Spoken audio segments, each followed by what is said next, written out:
Halo teman-teman, kami dari kelompok 2 akan mempresentasikan hasil diskusi kami mengenai kasus yang ada di proyek Tanah Air. Sebelumnya, perkenalkan nama saya Firdaus Hafidz Alkaf.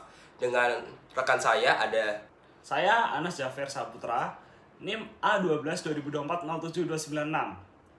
Saya Ladi OPK dengan NIM A12 2024 07251. Saya Hegal Al-Rafli dengan NIM A12 2024 07207. Oke, mari kita lanjut ke pembahasan pertama, yaitu profil manajer dan tim. Untuk manajernya sendiri itu ada Pak Joko, yang dimana dia sudah berusia 55 tahun yang sangat berkompeten secara teknis di proyek Tanah Air. Prinsipnya adalah yang penting pekerjaan selesai tepat waktu dengan kualitas terbaik. Namun hubungan personal antara manajer dan tim inti adalah sekunder bagi Pak Joko. Kedua ada Sari, berusia 25 tahun, seorang fresh graduate yang penuh ide inovatif namun kurang berpengalaman di lapangan. Yang ketiga itu ada Pak Budi, berusia 45 tahun, seorang senior yang setia pada prosedur baku Pak Joko. Jadi dia telah bekerja selama 20 tahun bersama Pak Joko nih. Yang ketiga itu ada Ibu Rina, berusia 30 tahun, seorang ibu tunggal yang sangat menghargai keseimbangan antara hidup dan kerja. Jadi prinsipnya adalah work-life balance. Nah, pemicu pertamanya adalah Pak Joko menerapkan sistem kerja 12 jam per hari tanpa hari libur untuk mengejar target proyeknya. Oke, mari kita lanjut ke masalah masalah yang ada di proyek Tanah Air, yaitu pemicu konflik dan dampak fatal di proyek Tanah Air. Yang pertama itu ada penolakan ide dari Sari. Jadi, Pak Joko menolak mentah-mentah saran metode konstruksi modern yang lebih efisien dari Sari. Yang kedua itu ada kesehatan Pak Budi menurun. Jadi, semenjak ada sistem kerja 12 jam per hari yang ditekankan oleh Pak Joko, Pak Budi mulai sering absen karena tekanan kesehatan akibat jam kerja yang terlalu berlebihan. Ketiga ada permintaan Rina yang ditolak. Jadi Ibu Rina meminta penyesuaian jam kerja yang dianggap Pak Joko itu sebagai kurang profesional di proyek Tanah Air. Untuk yang keempat itu ada insiden hari libur. Jadi Pak Joko memaksa tim inti bekerja lembur pada hari libur nasional. Jadi yang menyebabkan Ibu Rina tidak bisa menemani anaknya yang sedang sakit parah. Oke, yang terakhir itu ada Ibu Rina mengundurkan diri dari proyek Tanah Air. Jadi Ibu Rina mengundurkan diri dari proyek dan proyek mengalami keterlambatan yang signifikan selama proyek Tanah Air berlangsung. Oke, mari kita lanjut ke materi analisis multifaktor interpersonal Pak Joko. Jadi di sini kita sudah mengkategorikan ada 3 faktor interpersonal Pak Joko yang saling berinteraksi dan memperparah di situasi proyek Tanah Air. Yang pertama itu ada kemampuan atau ability. Jadi Pak Joko itu memiliki kompetensi dalam hal teknis, namun kurang dalam skill interpersonal. Dan dia tuh cuma fokus pada pencapaian dan mengabaikan keadaan dan kebutuhan tim inti itu sendiri. Yang kedua itu ada nilai dan sikap, yaitu value and attitude. Jadi prinsip Pak Joko, pekerjaan selesai tepat waktu dengan kualitas terbaik, membuatnya mengesampingkan hubungan dengan tim dan keluhan dianggap hambatan dan tidak profesional di dalam proyek Tanah Air. Untuk terakhir itu ada persepsi. Jadi Pak Joko menganggap keluhan tim sebagai sikap tidak profesional dan akan menghambat proyek Tanah Air untuk selanjutnya. Jadi Pak Joko salah memahami keadaan Rina dan masalah kesehatan Pak Budi karena sistem kerja 12 jam per hari. Oke.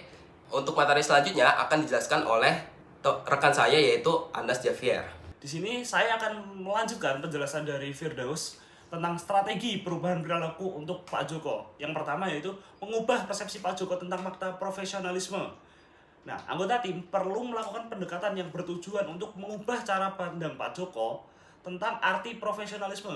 profesionalisme itu bukan hanya menyelesaikan pekerjaan dengan hasil yang bagus serta maksimal, tapi juga bagaimana kita melakukan prosesnya itu. Kemudian, proses yang baik melibatkan kerjasama tim yang baik pula, komunikasi yang jelas antar individu, serta menghargai waktu dan kebutuhan anggota tim tanpa menyalahartikannya. Seperti Sari yang menyarankan metode konstruksi yang lebih modern, tapi namun ditolak mentah-mentah oleh Pak Joko. Kemudian ada Rina yang meminta penyesuaian jam kerja untuk menjemput anaknya, malah dianggap tidak berdedikasi. Kemudian meningkatkan kemampuan motivasi dalam tim. Pak Joko perlu meningkatkan motivasi anggota timnya. Dan yang perlu diubah adalah cara dalam memimpin. Beberapa cara yang bisa dilakukan oleh Pak Joko. Yang pertama ada menghargai kontribusi anggota tim, seperti Sari yang menyarankan metode. Nah, saran seperti itu yang seharusnya perlu diapresiasi meskipun tidak semuanya langsung bisa dipakai. Hal ini membuat anggota tim merasa lebih dihargai dan termotivasi untuk terus berinovasi dan menyarankan ide-ide terbaru. Kemudian ada menyesuaikan beban kerja. Perlu adanya penyesuaian jam atau pola kerja agar kesehatan Budi tetap terjaga dan Rina dapat mengatur waktunya dengan keluarganya seperti untuk menjemput anaknya dan yang lain-lain. Kemudian dengan begitu, tim akan merasa lebih diperhatikan dan loyal terhadap proyek yang sedang berjalan karena tidak disesuaikan dengan keadaan tim bisa menyebabkan konflik internal seperti yang sedang terjadi sekarang. Kemudian yang terakhir ada membangun komunikasi yang baik dengan tim. Alih-alih hanya memberi perintah, Pak Joko bisa mencoba berbicara dengan cara yang lebih hangat dan memberi semangat kepada tim, lebih mendengarkan aspirasi, serta lebih merangkul rekan satu tim untuk mencapai tujuan bersama, serta perlu merubah motivasi dari yang sebelumnya. Saya ingin menjadi yang terbaik, kita ingin proyek ini menjadi yang terbaik. Kemudian analisis dampak berantai yang dipengaruhi oleh faktor interpersonal yang ada di dalam diri Pak Joko. Yang pertama itu ada motivasi, dorongan berlebihan untuk diakui sebagai manajer terbaik juga berpengaruh terhadap sikap yang ada dalam diri Pak Joko. Kemudian kurangnya empati, Pak Joko tidak mampu mengenali dan merespon secara baik perasaan dan keadaan yang dirasakan oleh Rina. Kemudian ini adalah salah satu interpersonal skill yang penting yang ia abaikan sehingga berakibat fatal. Kemudian ada persepsi, Pak Joko salah mengartikan bahwa dedikasi sama dengan bekerja tanpa libur, tanpa melihat situasi dan kondisi dari semua anggota timnya. Kemudian materi selanjutnya akan dilanjutkan oleh teman saya. Nah, dari pembahasan Mas Ana sebelumnya, kita masuk ke dampak sistemik proyek.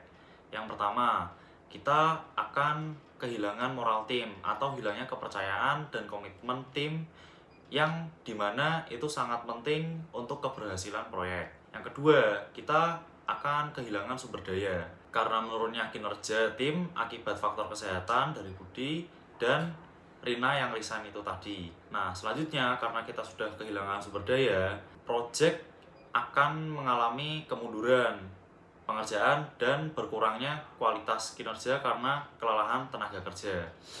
Karena keterlambatan progres proyek tadi, itu akan mengganggu citra perusahaan yang dimana citra perusahaan akan dinilai buruk dari sisi manajerialnya dan akan merambah ke sisi lainnya seperti ada tambahan biaya atau denda, dan hal tersebut akan membuat citra perusahaan akan menjadi jelek dan reputasi akan semakin menurun. Nah, solusi apa yang bisa kita berikan dari hal-hal tersebut? Itu adalah program pengembangan interpersonal atau intervensi terstruktur untuk meningkatkan kesadaran diri, pengelolaan konflik, dan empati dari Pak Joko. Yang pertama, kita bisa meningkatkan kesadaran diri atau melakukan personality assessment, misalnya MBTI, agar Pak Joko memahami kekuatan dan kelemahan dari kepribadiannya. Yang kedua, teknik pengelolaan konflik atau teknik mengelola konflik. Yang kedua adalah teknik pengelolaan konflik. Dari situ kita harus belajar untuk aktif mendengarkan dan membangun hubungan. Terapkan collaboration problem solving untuk mencari solusi bersama rekan-rekan tim. Nah, yang ketiga adalah pendekatan untuk membangun empati. Adakan one-on-one meeting atau bicara empat mata secara rutin untuk memahami kondisi pribadi setiap anggota, seperti kesehatan Budi dan keluarga Rina. Berikan feedback yang membangun bukan hanya tentang proyek saja, namun tetapi juga tentang kondisi timnya, kepribadian seperti itu yang perlahan akan membangun empati untuk bagian penting dari interpersonal skill. Nah, materi selanjutnya akan disampaikan oleh teman saya. Nah, selanjutnya kita masuk ke dalam materi evaluasi etika profesional. Nah, beberapa sifat dari Pak Joko yang sudah dijelaskan oleh teman-teman saya sebelumnya, sebenarnya sifat Pak Joko ini memiliki beberapa aspek positif. Yang pertama, Pak Joko ini memiliki komitmen dan motivasi yang kuat. Prinsipnya yaitu yang penting pekerjaan selesai tepat waktu dan kualitas terbaik, menunjukkan bahwa Pak Joko ini memiliki komitmen dan Pak Joko ini sangat-sangat ingin menjadi manajer terbaik di bulan ini, yang menunjukkan bahwa Pak Joko ini memiliki motivasi yang kuat. Dan selanjutnya Pak Joko ini memiliki dedikasi pribadi yang tinggi.